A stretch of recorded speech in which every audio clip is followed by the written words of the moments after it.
బోల్శెట్టి శ్రీనివాస్ గారు జనసేన. మరి తాడిపూడెం కాన్స్టిట్యున్సీలో కాకుండా 3 కాన్స్టిట్యున్సీల్లో ఈ ఎర్రకాలువ అనేది ఉంది అధ్యక్ష. ప్రతి సీజన్లోనూ దాదాపుగా 15,000 ఎకరాలు మునిగిపోతుంది అధ్యక్ష. దానికి కోట్లాది రూపాయలు ప్రభుత్వం డబ్బులు చెల్లిస్తోంది రైతులకి.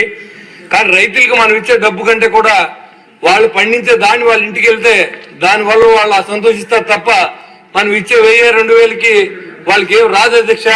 కాబట్టి దానికి మొత్తం అంతా రిపేర్ చేస్తే 10 కోట్లు అవుతుంది అధ్యక్ష.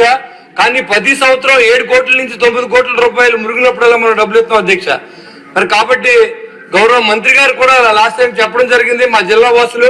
మరి ఖచ్చితంగా దాని మీద దృష్టి పెట్టుకుని ఈసారి అయినా సరే దానికి డబ్బులు శాంక్షన్ చేయవలసిందిగా నేను కోరుతున్నాను అధ్యక్ష. అదేవిధంగా లో లెవెల్ మిడ్ లెవెల్ కెనాల్స్ ఉన్నాయి అధ్యక్ష. అదే ఏలూరు కెనాల్ ఉంది అధ్యక్ష.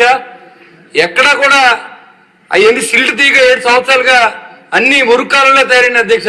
దాంట్లోనే మంచినీళ్ళు తాగుతారు అధ్యక్ష విలేజ్ లో. మరి దాని మీద శ్రద్ధ చూపించి కనీసం సిల్ట్ తీయమని కూడా గత సీజన్లో కూడా మనం అడిగాం. దురదృష్టవశాత్తు 7 సంవత్సరాల నుంచి గత ప్రభుత్వం కూడా ₹1 కూడా దానికి ఇవ్వలేదు అధ్యక్ష. మరి ఈ సంవత్సరం మంత్రి గారిని అడిగాం.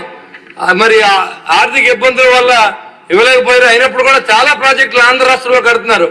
ఆ రోజు మరి పశ్చిమ గోదావరి జిల్లా అంటే ధాన్యాగారం అని ఆయనే చెప్పారు. మరి ఆ రోజు కాటన్ మహాసైడ్ చేసిన కాలువలు తప్ప ఈ రోజు వరకు ఎవరో దాన్ని సరిగ్గా శ్రద్ధ తీసుకోలేదు అధ్యక్ష. కాబట్టి పలు విలేజ్ లో ఉన్న నీళ్ళన్నీ కూడా కాలువలోనే వదులుతారు. టౌన్ లో ఉన్న నీళ్ళన్నీ కూడా ఈ కాలువలోనే వదులుతారు. దీని పరిరక్షణ లేదు, దాన్ని సిల్ట్ తీసే బాధ్యత లేదు.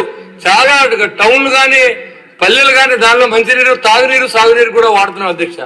దానివల్ల రోగాలు పాలవుతా ఉన్నారు. ఈ ఎర్రకాలం వచ్చినప్పుడు రోడ్లన్నీ పోతా ఉంటాయి. ఇప్పుడు ఇప్పుడు వచ్చిన మేము 14 నెలల్లో కూడా ఏ రోడ్లు కూడా మనం వేసుకోలేకపోయాం అధ్యక్ష.